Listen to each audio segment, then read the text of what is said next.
I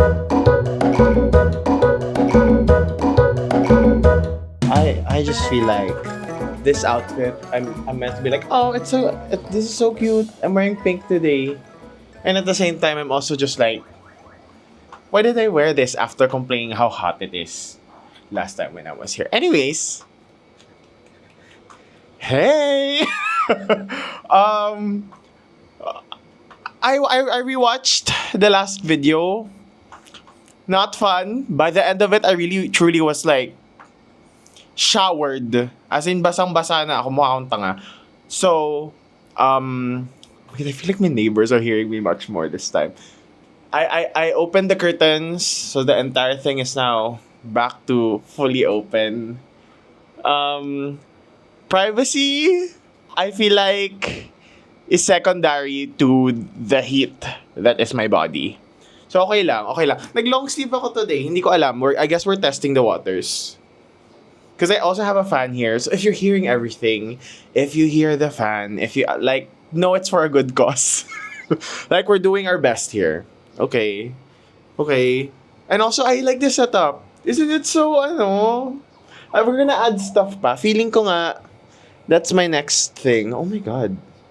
My next thing is I'm gonna maybe fill out to my left. Tama ba? You think? Or maybe I'll just replace some stuff here. I might replace the Heartbreak High. Wala lang, I still love Heartbreak High. Pero, feel ko not so relevant in my life right now. I just put these up because these were the remaining stuff I hadn't put up in my room yet. So, yeah. Oh! Hello! Sorry. I've run on rambling. We haven't even started yet. What are we talking about? Hi! My name is Lilac and welcome to Neverending Ebas, where the Ebas never... Mali. Welcome to Neverending Ebas, where the Ebas never ends. That sounds so much better. Why do you keep saying where the Ebas never? Tapos ends. Parang mali. Where the Ebas never ends. Ay! Hello everybody. I hope you're having a wonderful day today. Ako sakto lang. It's a nice quiet Sunday. As most Sundays are. Well, not so quiet Sundays sometimes. You know what? Again, we persevere. Why is my laptop doing the sleeping thing? Sleep. How to turn off sleep. 1 hour. No, 1 hour. Yan. Okay. That's good. Hey! I haven't been neglecting you. I know you're here. How are you? My Ebas, also, I feel like this works better. Feeling ko lang. Pero feeling ko, the thing that I'm missing out, because I also went through yung first and second episode, is that it almost does feel like I'm about to run out of Ebas. This one kasi it doesn't. Sakto lang. Pero my problem is, I do be reading. Okay lang yan. We'll get better at it over time. And do you mind the reading? I don't super mind it. I feel like okay lang naman siya. Why am I so ashamed of reading? Diba? These are my thoughts pa rin naman eh. Why are you mad? Why are you angry? Let me read. Wala pa ngayon na away na kita. I'm so sorry. It doesn't feel as hot. Can I just say, last time feeling ko talaga I was about to like melt into a puddle. And like by the middle of it, I think I'm also just like, alam mo yun, I was getting mad at what I was talking about. But also at the same time, it was getting so fucking hot. Ngayon okay lang. Like, this, maybe I shot that early also. I don't remember when I shot that. But I feel like I shot it early in the day. And there was no, like, wind wasn't circulating at that time of day. Ayun, open the curtains, try to make it a little colder. That's a fan. If you hear it, that's a fan. It's my birthday in 3 days. I remember last time I was talking about how I usually have no idea if it's like, are we climaxing in the season? Is this a season opening? Is this like pilot episode? Is this a season finale? It's a season finale. I'm feeling it. I'm feeling it in my soul and in my gut. And with the things happening around me, it's a season finale. Like my cast of characters, they're rotating. My main cast, their arcs are arcing. People are renewing their contracts. The renewal is a little crazy. I'm feeling it. Alam mo yun? It doesn't feel like a time skip type of renewal. It does feel like we're ending the season in a cliffhanger and starting the next season immediately. That's how it feels like. 3 days. My birthday is in 3 days. If there's anything you know about me, I like to make a fuss about my birthday. I love my birthday. Like I have a love hate relationship with it. I guess because it falls directly under Gemini season. Of course it does. Na I feel like my birthday is always like a culmination of something. Alam mo yan, it's the perfect time for me to like to ruminate, to like reflect on what I've done, on what has happened in my life so far. And rough. Not exactly. It's never. I feel like the reflection plus the chaos of the current, plus just like life hits you when it's your birthday in general. It just gets you to think about, you know, living another year and like thinking about what you've done in the past year. Ayun, feeling ko, ayun, it really does feel like a season finale. I feel like we're closing out with a bang. That's how it feels like. And I'm excited for my birthday. I will probably post about it soon. Most likely. What's happening on my birthday, but I'm so excited to share what it looks like. It's themed. It's themed. And I don't know. I'm excited. Whatever. Again, we said on here last time we will persevere. And I am. Despite it all. Despite, mind you, my boyfriend has this favorite thing where he used to always just say, I'm gonna kill myself. And he used to hate it so much. Because why the fuck do you keep saying that? Like, that's not nice. That's not a good thing to say. Fast forward like a month or two later, I've picked it up. And he doesn't even say it as much anymore. He says it sometimes, I guess. He says it on the most like random stuff. But now I've fully picked it up. And I hate I hate being in my room and constantly screaming like, I'm literally gonna kill myself. And it's like, okay. Oh, okay. I mean, for people who like, well acquainted with me, sure. That's not common occurrence, that's fine. He says that a lot. That's okay. For people who don't know me, is she okay? Is she fine? Can somebody check on her? I'm fine. Again, we persevere. But I can't help but not feel that way. Does that make sense? Like, parang feeling ko lang naman, sometimes I just have to let it out of my system. Like, I'm literally gonna kill myself. Parang ganun.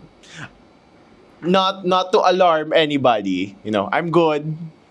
I'm fine. It just feels that way.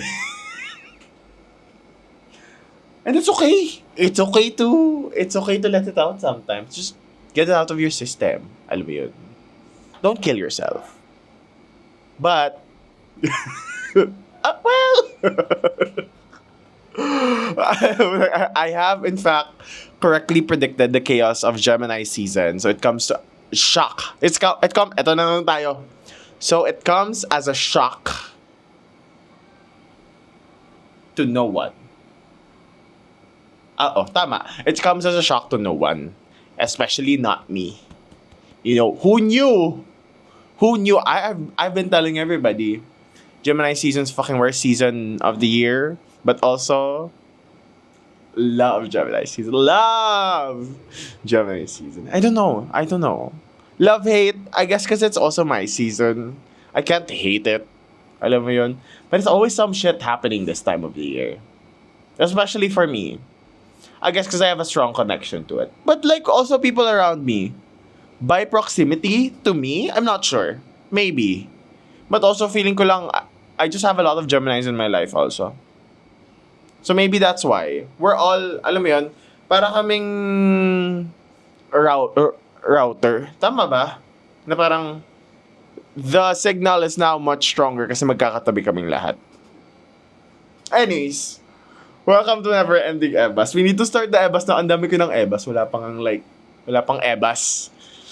Anyways, Ebas number 1. Manila is my New York. Close parentheses, Makati is my Thrive City. Who is Carrie Bradshaw? This is my sex in the city. You know? Even just, can I just say, even just looking out here in my balcony, kinikilig ako. Oh my God. What a privilege to be living in what I think is my Thrive City. Parang, something about constantly, alam mo yun, you know, I took a video the other day. I was walking the streets of Poblacion. I was taking my last, meeting of the week. And I was trying to find food while that was happening. Kasi parang, I left the coffee shop and I was like, oh, I'm hungry. And then I forgot I had a final meeting of the week pa. So I took that meeting while walking around Poblacion and I was like, this is why I moved here. This is literally why. This is life. This is how life was meant to be lived. Hindi nakakakilig yun. Ako, kinikilig. Okay. Okay, sorry. I should refer to my notes. Kasi I'm getting lost. Okay. TLDR, for those who don't know what a Thrive City is, it's a new city that you move into. That's not where you grew up in. That you that's not your hometown. That you feel is a city that's full of opportunity. Usually it's a big city. Usually it's like New York. You know how ano tawag dito? You know how Western movies talk about New York na parang this is a city of dreams. People move here to make their dreams come true. Parang ganon. A big city like that. It's the city wherein you're the main character. Where you feel the most main character in. Alam mo yun? In a city full of main characters, do you still feel that way when you're in it? And I do. I like it here. I love it here. Ayan. According to TikTok, people each have their own city in this world that when they move there, they're destined to live their best life. So parang, you move into a city that's, whoa, okay. Sorry, that was my door. You move into a city that you feel is in terms of opportunities, it's abundant. It feels like, you're moving into the city and the city likes you back. I have one friend na parang moved here in Manila for super short stint kasi she worked here. The city hated her.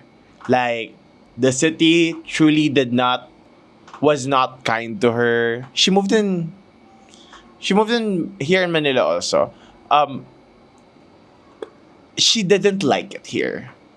And the city felt that energy and the energy was given back to her by a lot. She was getting sick. She was stressed out. Alam mo yun? This clearly is not her Thrive City. Parang ganun. On the opposite of Thrive City, the city clearly, it's the energy she's putting out to it, which is hate. She does not like it here. It's coming back to her. It's a mutual hatred for each other. And I feel that's so interesting na parang a city that I clearly love or a city that I'm thriving on. It's spitting her out. So parang I do believe that there's some sort of magic or there's some sort of truth to Thrive cities or the concept of Thrive cities. Ayan. So I've lived most of my life in Dubai, and for since my entire elementary and high school, I've lived in Dubai. And alam mo yun, I've had multiple invitations from my mom to go back there, and I'm I kind of don't want to. And every time I visit there, it's a great visit. It's a nice visit, of course, because all my friends are there, and all the people I grew up with, a lot of the people I grew up with are still there. My parents are there also. My family's there. But I just can't shake the feeling na parang, this isn't for me. I don't belong here. And like, like same with Iloilo, because syempre I also lived in Iloilo after moving out of Dubai. And alam mo yun, like these cities, they're not spitting me out. They don't hate me per se. But as much as they welcome me with open arms, I don't feel like I'm meant to be there for long. Does that make sense? Na parang, I feel like Belle. Where she's like, there must be more to this provincial. I feel that way about like Dubai and I feel like really really good examples to like juxtapose with each other. Kasi parang Dubai's a fucking big city. It's not the big city that I'm looking for, and Iloilo's like quite provincial place relatively. It's Iloilo's a city, but where I live, pretty provincial.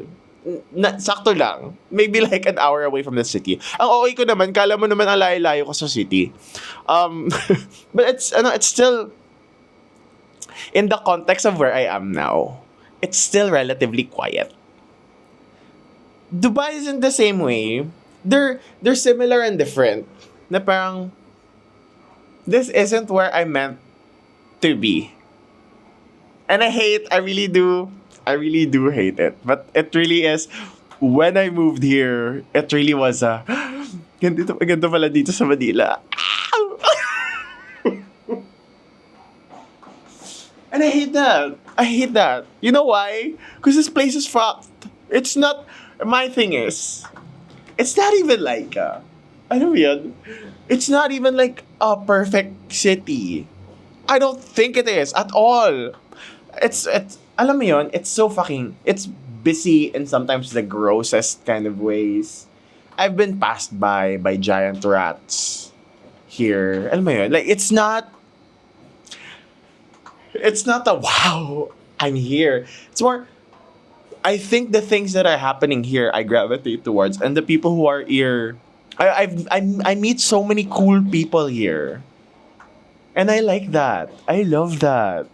Ayan. I come in here in Manila. I'm literally that clip of Kim Chu. Yung, hello, Yupi! That's how I feel at Manila. I think also Makati specifically, now that I've been living here, it's just like, wow, sarap mabuhay. Pero ayun, parang, it's my Kim Chu Santo Niño, hello UP, nandito na ako moment when I got here. Because it's like, I don't know. I feel like it's one of those gut feelings na parang, wow, the city resonates with me. I feel like we're on the same wavelength. It feels me out, and I'm feeling like, alam mo yun, we're experiencing each other simultaneously, this city. And I love that. I'm sorry to I'm sorry to me. Isn't that kind of sad that Manila is my third city? No naman. I don't think so. Manila has a lot to offer. I feel like, especially then, like, people move in here. Oh, I feel like people move here for greener pasture. Is that the term? For greener grass. For better pasture. Basta ganon. I feel like people move in here with big dreams. And I feel like that resonates with me.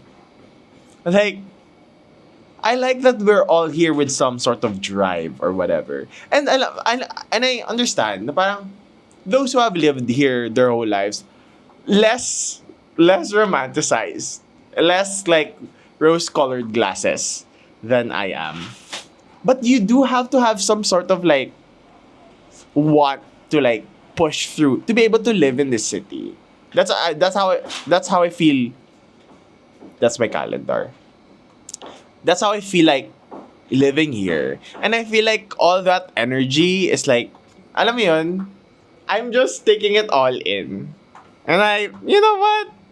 I'll give it to her. I like that. I do not hate that at all. Whatever. Ayun, despite how fucked this city is, this is where I meet my people. This is the place that to me feels like abundance and fulfillment. I don't know. I don't know about you guys. Pero feeling ko din naman parang I feel like once you're in that city, you just kind of know. Once you're in that place, you kind of know. You move into a place and it does feel like there is space for me here. Na parang there is some sort of like room where you're like, huh, this place has kind of been waiting for me as well. Isn't that cute? I think it's cute. Parang in my head, it's always just been I've always felt a little misplaced in the places I was living in. Na parang it just feels like I'm trying to I'm just pushing through day by day. Versus here na I feel like I'm alive. Alam mo yun, I don't feel like a rat in a box. I do feel like I'm a human living in a town. Ayun lang naman. Ala, masyadong cute naman yun na ebas. I feel like, wasn't that kind of adorable? Because we're getting into a not so adorable ebas. Oh my god. Okay, please allow me to be a little vulnerable on here. That's what we're here for. I'm showing the judges' versatility. Okay. Ebas number 2. I can't pause my life before goals are reached. Parentheses, I can't just not exist just because I feel the body that I'm currently in, that I am currently in, sucks. Very, very gentle reminder that I hope looms harder on me on most days. I hope. Because I feel like if I don't remind myself, it does suck. It does. The feeling gets a little too strong.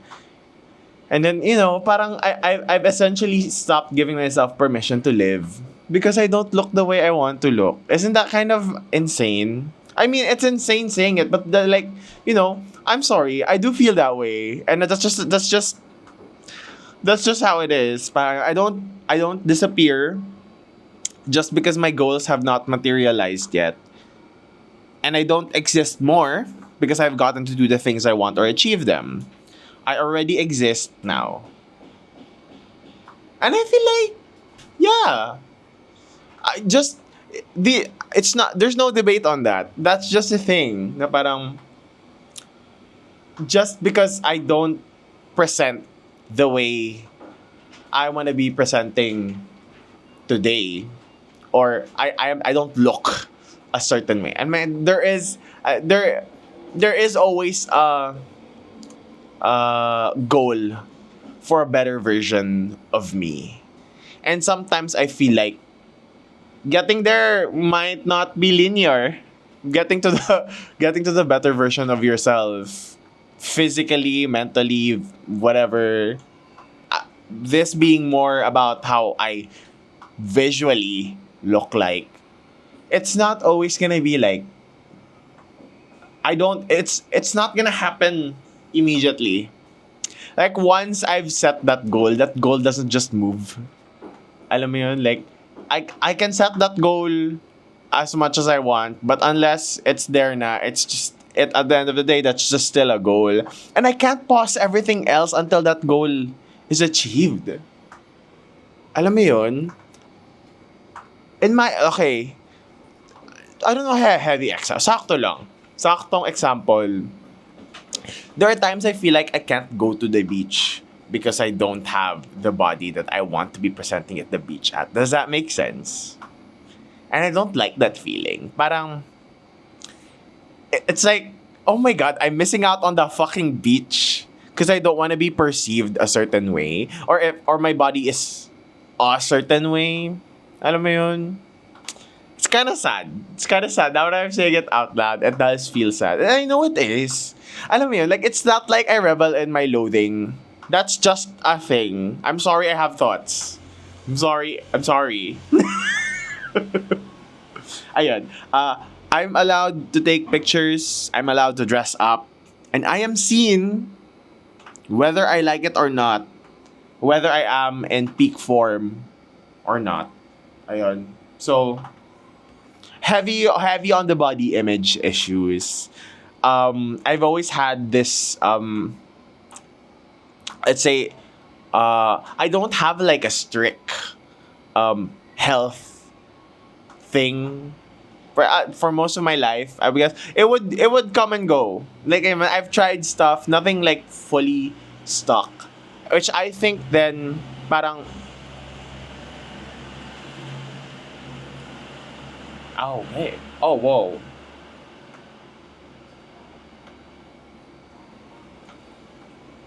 I'm getting interrupted. Saan na ako? Ayun, I don't have any like constant super like health thing. I don't go to the gym constantly. I do occasionally work out. But alam mo yun, nothing that I would say na parang because I have friends who go to the gym every day and like are strict with their diets daily also. I don't have anything like that. Maybe this year I've been a little more strict with my diet this year, especially. Parang just balancing things out. But I mean, it's not always a win. I mean, for so all throughout my life, my weight has always fluctuated. It's never I'm usually I'm super skinny once, and then I'm like super chubby the next year. And it's a whatever goes kind of thing. It doesn't happen. I wouldn't say it happens when I'm like a low point in my life and because I could be like I could be extremely fulfilled, but also be like skinny that time. And on the opposite, I could be also like super fulfilled again, but also like more chubbier that time. And it's just there's no like constant thing that dictates how I look on certain. And I think I probably used to care less. But recently, syempre like I'm seeing more and more of myself. So I'm like, I do care more. So it has come to a point na parang I do want to be like, okay, I do want to look this certain type of way, and I do want to like have this version of myself at some point. And sometimes it's just hard. That's just not, alam mo yun, like, my diet is not gonna go stellar as I had initially planned it because that's just not how things work. Alam mo yun, like, sorry to me, but I will want to have a few things that are like cheat meals. Depende. Paano mo yun? I mean, I'm better.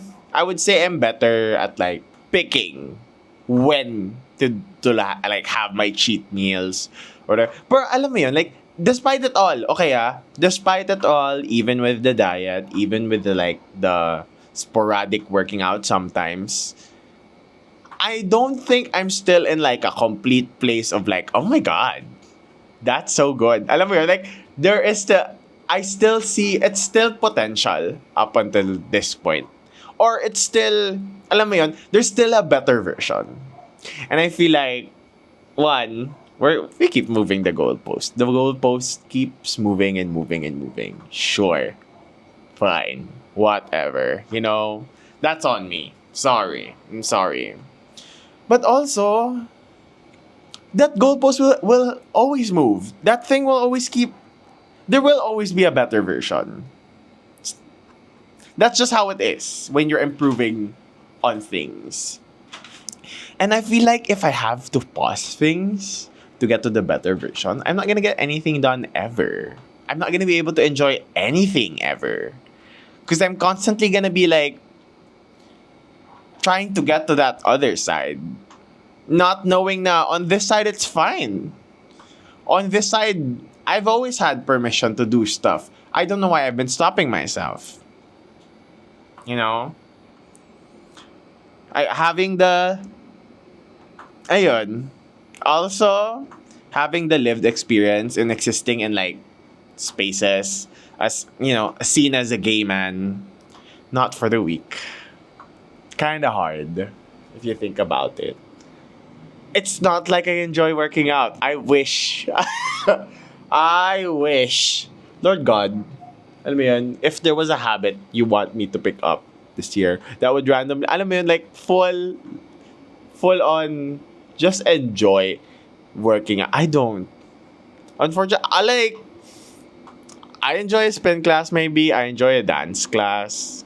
Going to the gym? Who do I look like? What the fuck are we doing here? Man, I love a fun activity. I just don't think the fun activity includes the gym. Maybe not yet. And here, that's the thing. Parang like, unless there's always this like nagging feeling. Na parang unless I have picked up that habit, I'm not allowed to enjoy anything else. Isn't that sick? Isn't that fucking sick? Gay men need to be stopped. I don't need to be in spaces being perceived as a gay man anymore. No more. Stop that. I don't like that. Anyways, ayan. Parang like, it says here, sometimes I feel like everyone is so fit and not all the time not all the time I'm working out. Not all the time I'm eating right. And I've gotten into bad... tama. I feel like everyone is so fit. And not all the time I'm working out. And not all the time I'm eating right. I've gotten into bad slumps in my life. And I can't control all that. And sometimes, that shows in the way I look. Like, these are things I can't control. Why am I beating myself up over this? That's something I can't control. What I can do now is just enjoy whatever's in front of me. And why stop? I mean, why am I stopping myself from doing that? Because I don't look a certain way. Isn't that fucked? That's so fucked. I don't like that. I don't subscribe to that. I wish I did subscribe to that. You know what? I really wish I didn't subscribe to that. Ayun. Parang I don't want to go out because I look like this. And that sucks. Why? I love going out. I love being outside. And the thing stopping me is how I look like. That's so fucked. Look at me. I look great. But who is this little fucking voice in my head that's like, babe, work out muna or some shit like that. And I'm like, no. I would, alam mo, like, I wish I had a better relationship to these things. I feel like that truly is the key to it. Na parang, it shouldn't feel like I'm obligated to do these things. And I just learn how to form a habit, learn how to enjoy it, versus having it be the negative voice in my head. I mean, I'm also kind of like rebellious in that sense. The more it's getting said to me, the more it feels like, no. Na-derail na ako. Akala ko talaga if I have these notes, hindi ako ma-super derail. Pero feeling ko na-derail na ako. Hindi naman entirely. Feeling ko same but different. I'm missing out on life and the present because I don't look a specific way I want to present myself, and that shouldn't be. Gentle reminder, we are allowed to live while still being in a work in progress state. True. Like, alam mo yun, if I stopped myself from doing the things that I enjoy just because I don't feel like, just because I felt the need to pause these things because of the way I look, then what's the point? Diba? We forgot that the entire point of it was by the time we get there, that's what we want to be doing. So why stop myself now? Alam mo yun, like, let's have better version me and present version me enjoy both. I shouldn't be punishing myself because I want to be better. Like, I should be enjoying it. And I can want to be better and be enjoying it at the same time. Gets ba? Parang wanting to be a better version of yourself doesn't have to stop you from just being this version also.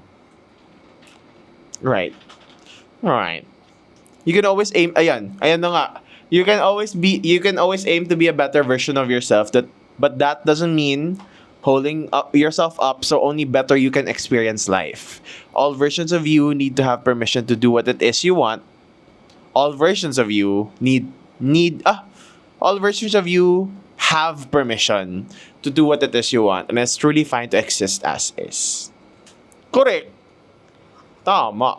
Because at the end of the day, buhay ko naman to. Why am I letting societal expectations and whatnot dictate my enjoyment? Alam mo yun? I can clearly enjoy that stuff now. But I'm letting the shame of not being the better me get the best of me. Oh, period. It's giving, alam mo, you know what I'm feeling right now? Parang akong nag-homily. My God. Okay. Okay. Ebas number 3. There's something, okay.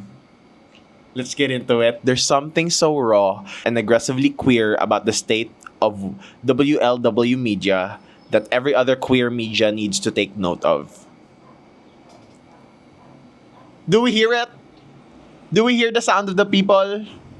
The sound of the people says, yes, we need more lesbian media. And alam mo yun, I think for the better part of last year, I don't know when this started. I just started consuming aggressively so much lesbian media that I'm just like, wow. Alam mo yun, like, there's something so, like, I can feel my heart pulsing out of my chest whenever I'm watching, like, lesbian media. It's crazy. The Walawas, it's a little insane. So parang, note number 1 here says, if you guys follow me on TikTok, I am gelphie daily reposts. Yes. Please, if you follow me on TikTok, oh my God.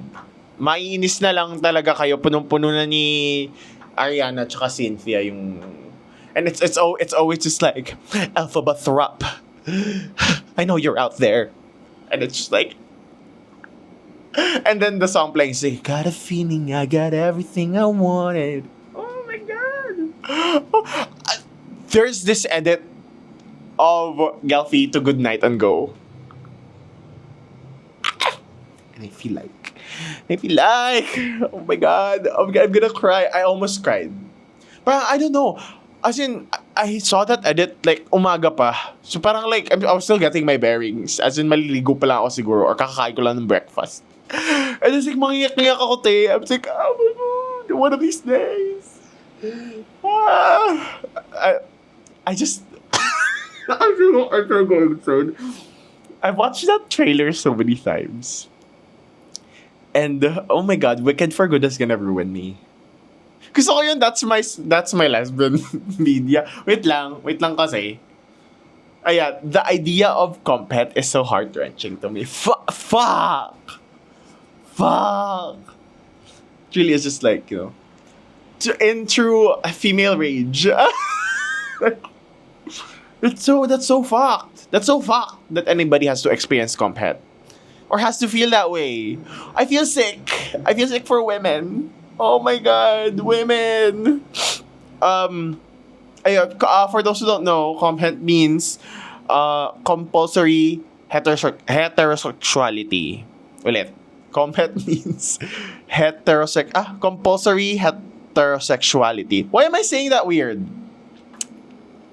Compet means compulsory heterosexuality. It's when queer people, heavy on the lesbians, usually women, because it's a very lesbian experience, experience fake/forced attraction to men because of societal norms. It's good luck, babe. Na, ano, when you wake up next to him in the middle of the night, you can kiss 100 boys in bars. Ganon. But you can't stop that feeling. That's compet. It's compulsory heterosexuality. It's the feeling of being a woman, and I guess, like, generally, mostly a lesbian, practically mostly a lesbian experience. Parang, you've been made set to this idea of being a loving wife. your whole life. Na parang by the time you figure out your sexuality, parang like it almost feels like you have to doubt it. Kasi the normal is you have to find a husband. You have to be a loving wife to your husband. And this gelphie.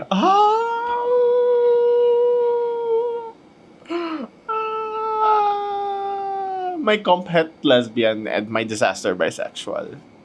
Can you believe? Can you believe? I feel sick. I feel sick. Ayun, that's what I said. Parang for MLM media, it's we've been getting the softer ones lately. We've been getting a little tame. There've been so much BLs everywhere. So parang there's so many different kinds of stories that we are able to tell. And there's been a push for softer stories. So parang there's been a push for mga heart stoppers. Alam mo yun? And I love that. And I advocate for that. Alam mo yun? Like, younger queer people need to experience and see and be represented by a love that's not tragic. By a love that's easy. And I feel like, growing up, I've been, I mean, sakto lang. Like, I was on the onset of it. Pero, growing up, like, seeing these examples and having to, like, at least in the latter part of my high school, like, have it be like a very soft landing for me as a queer person. Na parang I hadn't seen these examples. Na don't all end up in a car crash. It's great. It's nice. And I do love that we have that.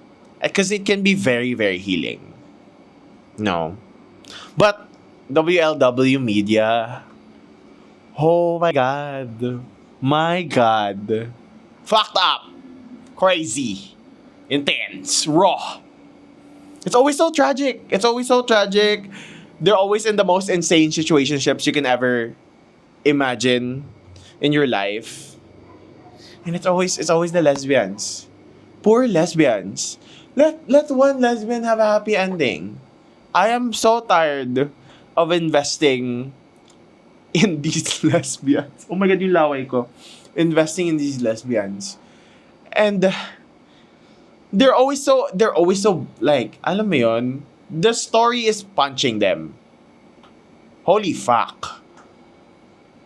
Ayun, gay ships these days, they can just be in love. They can be hurt, they can be cute, they can be horny. But you know, they can just be in a relationship. I've read so many cute AUs, right? Just like, barista falls in love with the other barista. That's it. That's where the gay ships lie. Parang gano'n. That's how I've been seeing it lately. They can have a cute little work romance. But the lesbian ships?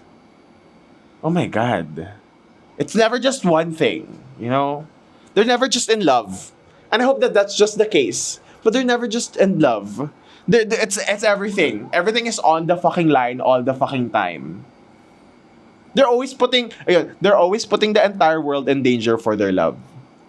It's never just, alam mo yun, they're breaking fucking multiverse timelines because they're in love. This is intergenerational, inter-multiverse kind of fucking... Alam mo yun? It's never just like, can I hold your hand? It's always, I love you so much, the world is gonna fucking break. And that's what all the lesbians are going through. Lesbians! Okay lang ba kayo dyan? Oh my God. Ako yung napapagod sa inyo. Like, this is...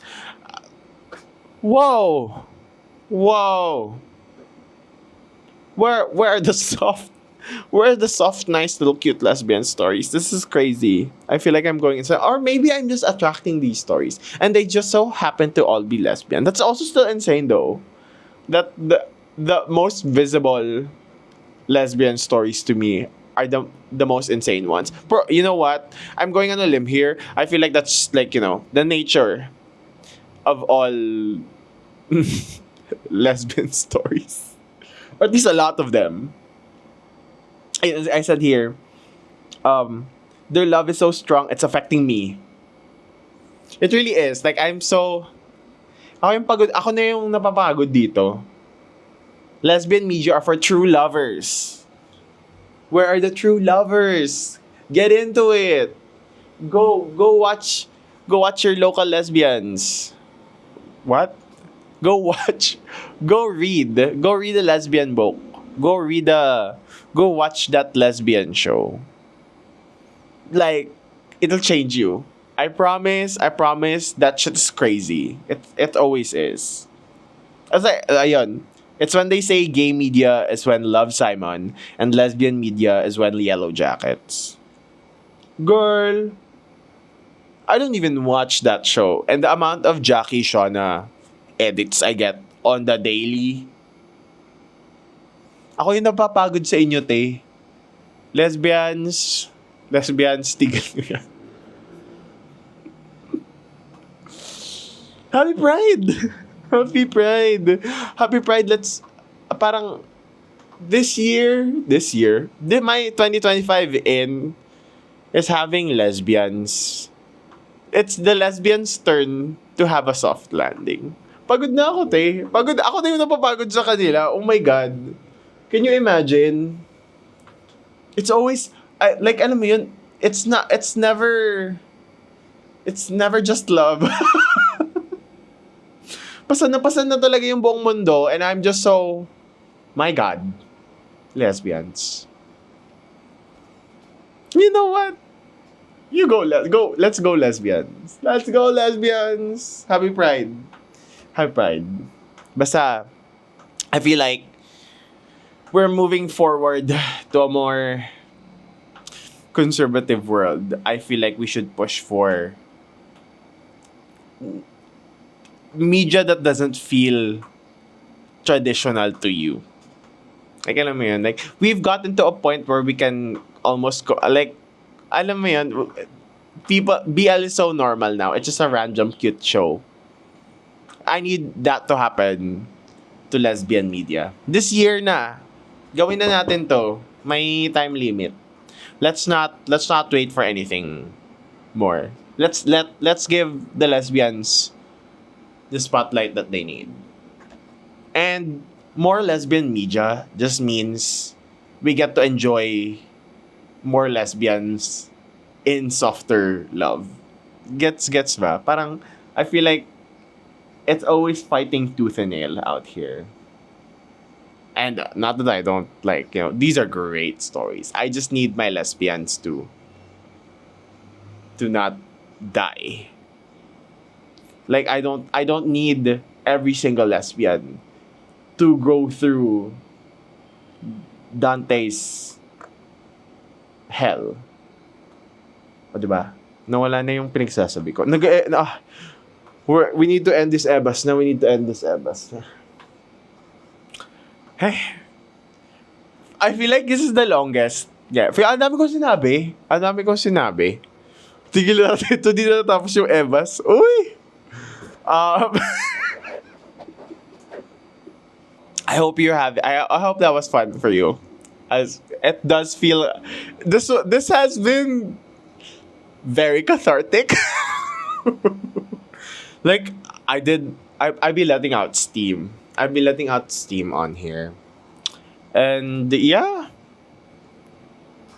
Nice setup. Nadidistract ako every now and then. Nakita ko yung self ko. And I was like, wow. It's so cut of me to have this setup. But yeah. I hope you're having a great day. I hope this day treats you well. I hope this month treats you well. It's my birthday, so it should. Yeah. Once again, my name is Lilac. And this has been Neverending Ebas. For the Ebas, never ends. Ay, so. Parang taga. Okay na, ang dami ko na siya pinagsasabi, eh. Tigil na natin. Bye-bye.